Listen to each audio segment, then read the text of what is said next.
Welcome. Thank you for joining us. I am Jamie Bleakley. And I'm Crystal Vermeer. And we are the owners of A Better Tomorrow Therapy and Wellness Center here in Anchorage, Alaska. And we're going to kind of spring this one on Crystal. Sorry. Oh, what is trauma? Oh, thanks. I was like, where are we going with this? We did not talk about it. We did not. She just came back, hit record, and I'm like, okay, we're going to roll. Here we go. This is how we roll. Trauma is a loaded piece. And it gets used a lot. It gets used a lot, and I think it gets ignored a lot too. I think that there's a lot of thoughts that are going in my head at once. Trauma is when something bad happens, and then you have like reactions to it and like all of that. And it could be anything from you moved when you were 5 and you had to make new friends, and that was a whole traumatic experience, and there was a lot of stuff to, that would be inappropriate. I'm not saying that out loud. But then you got abused and you like beaten and all of the things that, were just absolutely awful, or you were exposed to substances and all sorts of things in utero, and that's part of trauma. Like, I think that there's so many different pieces, and the other, like, I don't know. I think like the ultimate definition comes down to trauma comes when there is toxic stress, and toxic stress is when there is repeated over time, and that could be one incident that just happens kind of over and over. It can be prolonged abuse type thing, or it can be one major. But like the big thing that makes it like, whew, that was rough, and true trauma is when there's not a buffer there, when you don't have support. And it may be felt support versus, you could have people there, but also there's other times that like you just felt alone in that situation. Yeah. Which can lead to trauma. And I think the way trauma gets used now, like it gets thrown out there all the time that like, whew, there was a test today, and like that was like, whew, my PTSD, like that was traumatic. Stressed me out. Yeah. That was where my head was thrown. Versus it's very overused of every little thing is traumatic, and it doesn't necessarily downplay that was a hard situation, but that doesn't necessarily make it trauma. And then the other part of that is, even if you have trauma in your background, that is not a blanket excuse to just be a crappy human being. Yeah. And I'd say too, like a lot of us that are foster parents, we tend to downplay the trauma that happens within our lives because we know so much worse has happened to others. So just because other people have had worse doesn't downplay your trauma. Or shouldn't. It does, but it shouldn't. So that whole part of it of like, and the same event doesn't necessarily affect everybody the same way. 2018, we had the big earthquake up here.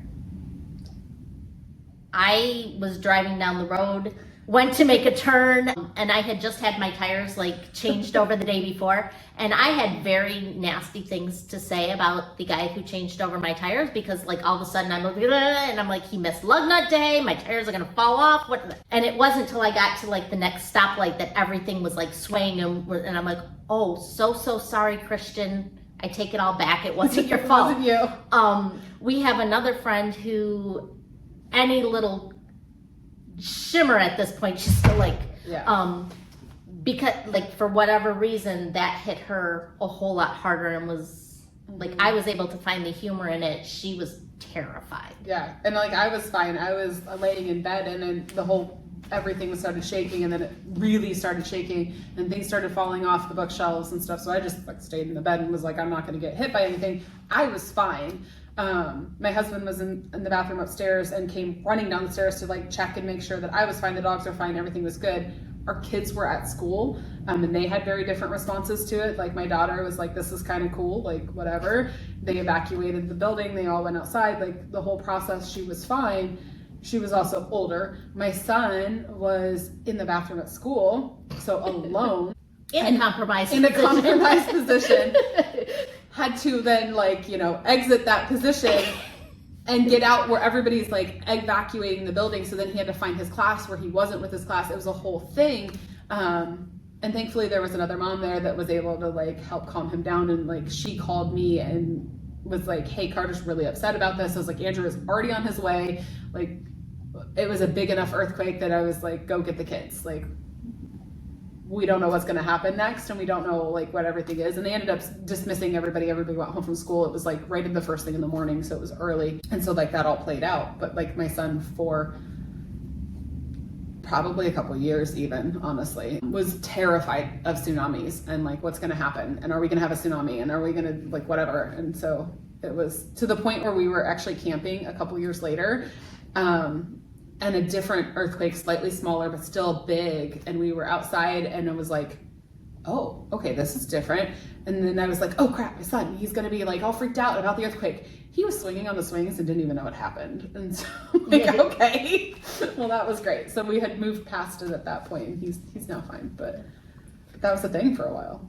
But like, that's just a good example of how one incident can happen and it impacts multitude of different people in different ways based on how they interpret it, their felt safety. Like, do you have other people around you that you're like, we're in this together, we can do this, versus if you're isolated and alone and have to process that all by yourself, it tends to be more traumatic and sticks in your brain in a different place of fear.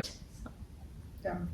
And then with that too, like our friend that still gets a little bit jittery every time something is a little bit questionable, or that might be an earthquake, or whether it is or not, that process sticks with you neurologically and response wise. And like every emotional experience has a physical experience, and they all like connect together, like sensory and emotions work together.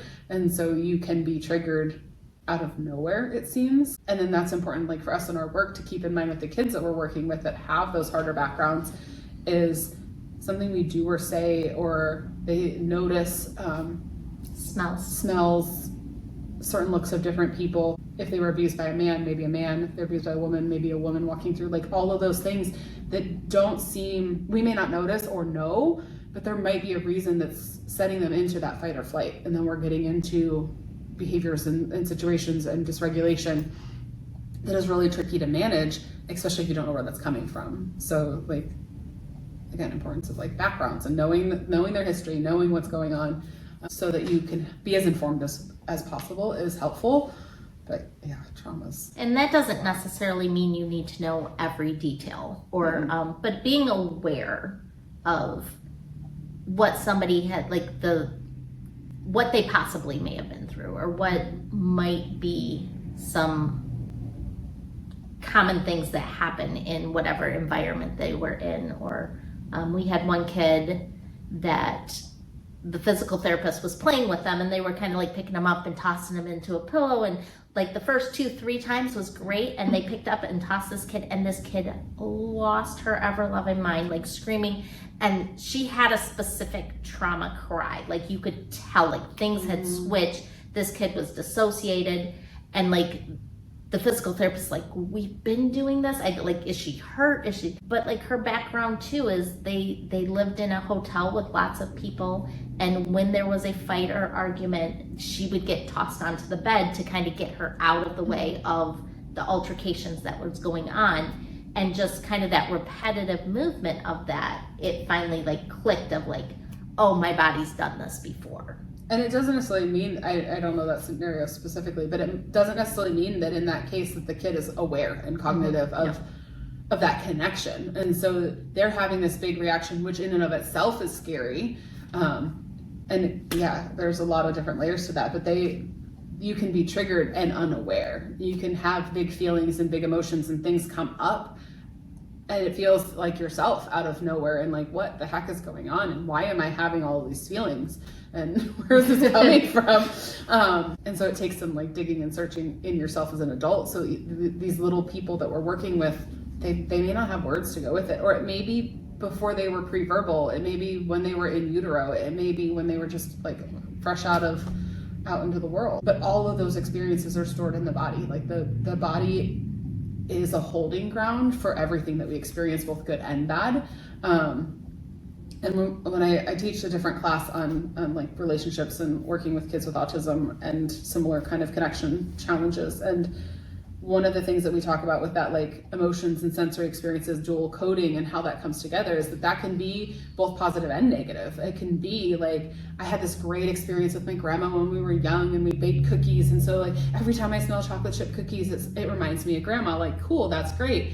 It could also be that, I was beaten to within an inch of my life. And whenever I smell this particular smell, because that was the cologne of the man that was beating me, I am taken immediately back to that place in time. Like, it can be that huge range of connection. And so triggers come from everywhere. Right before my 13th birthday, we had a house fire. Wet, burnt wood, like not campfire wood. It's a different smell. But like that structure fire smell. Structure fires have a different smell. I will have a physiological reaction before I realize why. When that smell comes in, like I can feel my body change before I'm like, oh yeah, like that, something burnt here. Like somebody went through something terrible recently. But yeah, like my body will react long before my brain is like, oh, that's why. So yeah. And that goes back to that like very primitive brain, that fight or flight, we're in danger or we're not. And so your body has to be, like your brain has to be reacting in those situations before it has to tell your brain what to do. Like before you get that cortex involved and get everything thinking, that thinking brain is not required for those responses.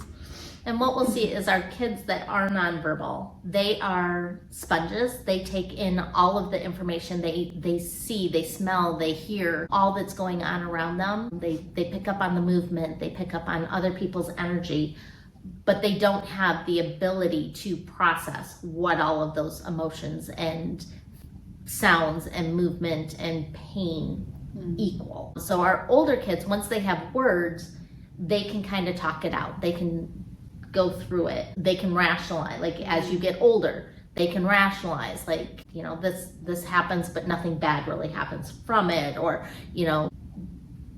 these people are just play fighting versus real fighting. Like they can rationalize all of that. So the ones that are most impacted by our traumatic experiences are those pre-verbal 1 and under, specifically kids that go through hard times, go through negative experiences, where a lot of times they are off alone in a crib, just kind of taking in the sensory part of it, or they're right in the midst of an altercation of some sort because somebody's holding them. So our under ones are the most at risk for holding on to that trauma inside their body and not being able to process it. Yeah. And I think even as an older person, whether you're an adult or whether you're an older child, having the words to be able to deal with it and to be able to rationalize goes a long way. It doesn't necessarily take it away. It doesn't make it a right. It doesn't make it better, but it allows you to have a little more control over that response. It allows you to, when those things are coming up inside of you, that fight or flight experience, that you can try to tap into your cognitive brain to like bring it back to a better place. If you're not big enough to process that, if you can't put all that together. In TBRI, they have like one of those rhymey sayings that I can't remember right now, but basically if you can say it, you can heal from it, basically. It's like name it to tame it. Yeah, there you go. Like that kind of name it to tame it. Like if you can put it out in words, if you can express like how you felt or what happened and kind of process through that verbally, it helps take that sting away. And I think one of the big disservices that happens at this point is that all the kids that run through foster care, regardless of what age they go in and come out and whether they come in and out or whatever, they should all be supported in some way by a mental health professional, by an OT, by somebody that they should all be seen in some capacity to help them support through that situation. Because inherently just being into the foster care system, regardless of what happened prior to that, is in and of itself traumatic. Because even if you were in the most horrendous of situations, that's still what you know. That's your family. That's your family. That's your connection. And even if it's dysfunctional and not nurturing and supportive and problematic for whatever reason, that removal in and of itself becomes another added layer of trauma and disconnection. So I think that there's a disservice happening right now where like all these poor little people are going through this. And then they're going into very loving homes, but there's also not a ton of support for the foster families too. Like having, I was gonna say, the foster being on the outside families watching it is challenging. Are not necessarily, like, for privacy reasons, they aren't necessarily given a whole lot of background of what these children went through. And so like, and even if they are, it's uncomfortable. It's not something that people want to talk about. It's not something that they want to bring up. And I'd say one of a super powerful, memorable sessions that I had had a kid that had been taken into foster care, was reunited, brought back into foster care, and had a phenomenal foster family. But this kid was angry, and rightfully so. He, for the most part, was primary caregiver. Like, he was the one that, like, when Dad was incapacitated, he was trying to find food for him and his sister. But like, one of our OT sessions, we did a timeline, and we talked about like, this was trauma, and like, I let him tell his story, and that was basically our session, is that we made a timeline and like went through some of the things that he remembered. And it wasn't me feeding things into it. It wasn't me, like, I was fairly quiet, I was writing on the board. But I let him express, like, I remember this memory, and talking about how each of those traumas kind of built on each other and how they lead up to, you know, when something good's happening, you self-sabotage because you feel like, you know, this next event is about to happen. And if you can self-sabotage, you have an element of control, I think, is part of that too, where like you can take away the good because you want to be in charge of the taking away the good instead of that, or it's in that twisted brain of like, I don't deserve good things because bad things always happen to me. And so it's helping, I mean, having that voice and giving that kid that voice is really empowering, in a way that he probably hadn't had many opportunities to do at that point. So being able to talk about our trauma, having a support system is huge. Having felt safety. Let's talk about that a little bit. Yeah. Well, and felt safety is something you can't predict. I think that that's where people go wrong on that, is that, well, they should be safe. They should know that they're safe. Well, okay. We always have food in the fridge. Right. But because you always have food doesn't mean that that's what they normally have had. And so like there's that element of the felt part of the safety is the key, I think, there in building relationships and building connection and supporting through any situation, trauma or otherwise, is it's not about like what should be and what should be felt, but like what actually is. And sometimes it's hard to like gauge and know because, you know, they're nonverbal or they're not really talking to you, even if they are verbal, or what they're saying isn't very kind or whatever. But being able to offer different ways of being nurturing and connected and attuned, and again, knowing their story, knowing their background, figuring out what helps them to regulate, all of those things are going to build in that ability to be like, oh, I feel seen, I feel heard, I feel cared for, and all of that layers into felt safety.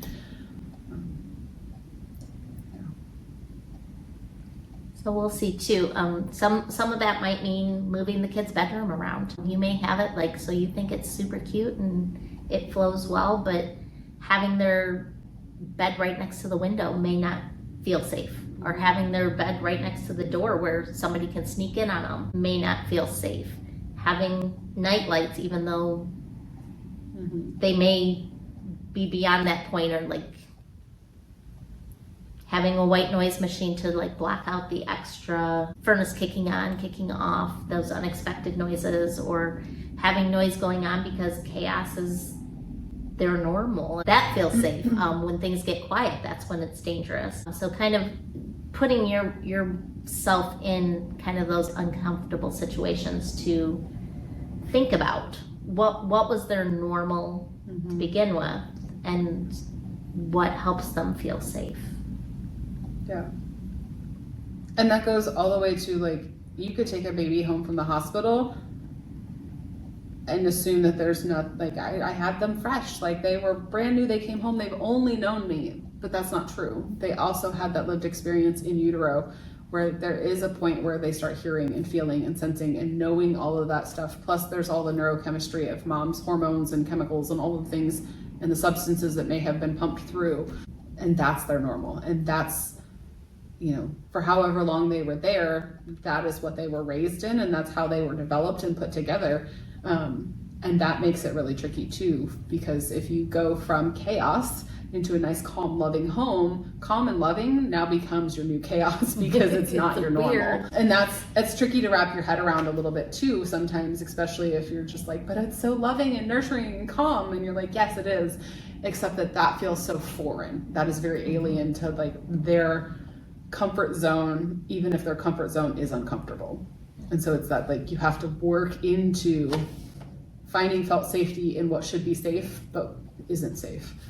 Yeah, most of our babies come from the NICU, straight from the hospital, and the caseworkers are always like, blows their mind when about a year and a half, I can tell them who, if there was domestic violence prenatally, and who the perpetrator was, because mom and dad fight differently. Mm-hmm. And about year and a half, these kids start mimicking it, and you can see kind of the behavior that comes out, and they're like, but how, what? I'm like, it's there. It just is. It's there. Yeah, it's part of their being. It seems like illogical and like you're just making that up, but it's hard to deny that when you've seen it repeatedly. Like, it's case study after case study after case study that can be written. Having so many kids through your home, having kids through other people that we know's home, like, this isn't just your lived experience, this is also like, we have friends that have also been part of it. So it's not like environmental specific, like there's multiple repeat of the same thing. Trauma is another one of those areas that we will dig deeper into as we go along. Lots of different experiences, everybody processes a little bit differently, but I'd say the big thing, like, having a support system is huge. And then being able to be that detective again and look into what felt safety is. What is felt safety for that individual person that's going through it, and what makes them feel heard, feel seen, that they can help process whatever has happened to them. So thank you for joining us. Hit the like, share, subscribe button. Feel free to leave comments for us. We'd love to hear from you and get additional topics to discuss. Until next time, thank you.